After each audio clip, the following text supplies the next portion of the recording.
Bismillahirrahmanirrahim. Assalamualaikum warahmatullahi wabarakatuh. Sebelumnya perkenalkan, nama saya Nurma Budi Santoso Wibowo dengan NIM 21SA1264. Di sini saya akan menjelaskan tentang proyek akhir pembelajaran mesin, yaitu analisis sentimen komentar dengan metode naive Bayes. Masuk ke tahap pembahasan, yaitu yang pertama kita mengimportkan dataset, di mana dataset yang kita ambil yaitu dari GitHub. Lanjut ke tahap pemrosesan. Yang pertama adalah scaffolding dan pembersihan teks. Scaffolding merupakan salah satu bentuk text processing yang paling sederhana dan efektif meskipun sering diabaikan, karena data yang kita ambil atau yang kita miliki tidak selalu terstruktur dan konsisten dalam penggunaan huruf kapital. Maka tujuan dari scaffolding adalah untuk mengubah suatu huruf dalam dokumen menjadi huruf kecil, atau mengubah teks menjadi teks yang seragam, biasanya mengubah menjadi teks lowercase, dan membersihkan teks dari simbol-simbol yang tidak diperlukan. Lanjut ke tokenization. Tokenization atau tokenisasi adalah langkah pertama dalam analisis teks. Proses memecah paragraf teks menjadi potongan-potongan yang lebih kecil, seperti kata-kata disebut tokenizing. Token adalah entitas tunggal yang membangun blok untuk kalimat atau paragraf, atau memecah sebuah teks atau kalimat menjadi bagian-bagian yang kecil. Lanjut ke class filtering, di mana class filtering ini berfungsi dalam proyek ini, yaitu menghilangkan kata yang kurang bermakna seperti kata penghubung atau yang lainnya. Lanjut ke proses stemming. Proses stemming adalah menghilangkan imbuhan-imbuhan, baik itu berupa prefix, suffix maupun konfiks yang ada pada setiap kata, mengubah kata menjadi kata dasar atau menghilangkan imbuhan yang terdapat pada suatu kata. Lanjut ke mengkategorikan data menjadi string dan kategori, di mana komen menjadi string dan sentimen menjadi kategori. Dan lanjut ada TF-IDF, di mana TF-IDF adalah metode yang digunakan untuk menentukan nilai frekuensi sebuah kata di dalam sebuah dokumen atau artikel, dan juga frekuensi di dalam banyak dokumen.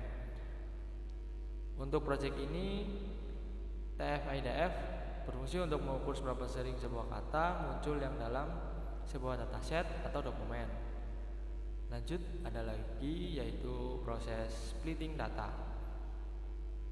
Splitting data ini metode membagi data menjadi dua bagian atau lebih yang membentuk subhimpunan data. Umumnya data splitting memisahkan dua bagian. Bagian pertama digunakan untuk mengevaluasi atau uji data, dan data lainnya digunakan untuk melatih model.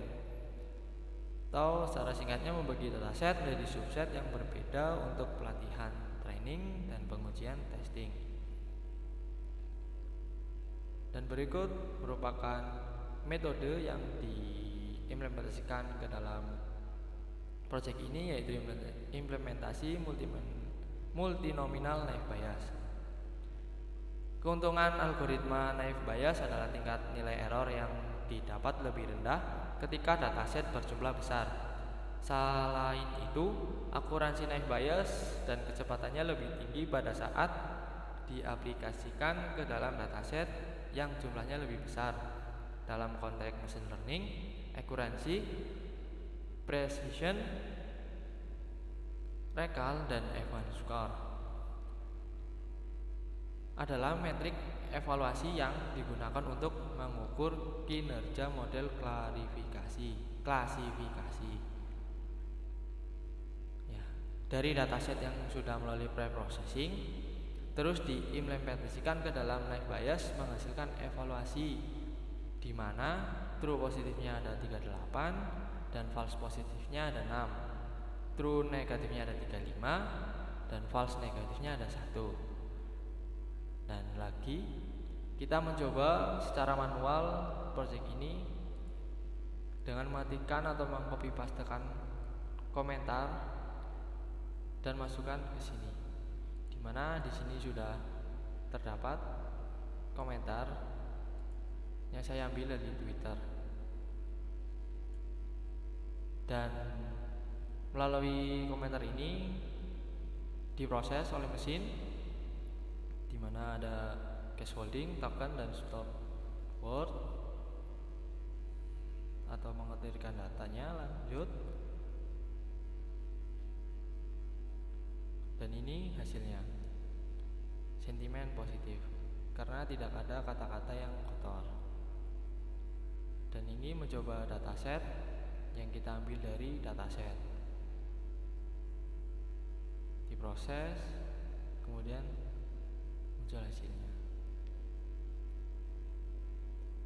Ya, mungkin cukup sekian dari penjelasan saya, kurang lebihnya mohon maaf.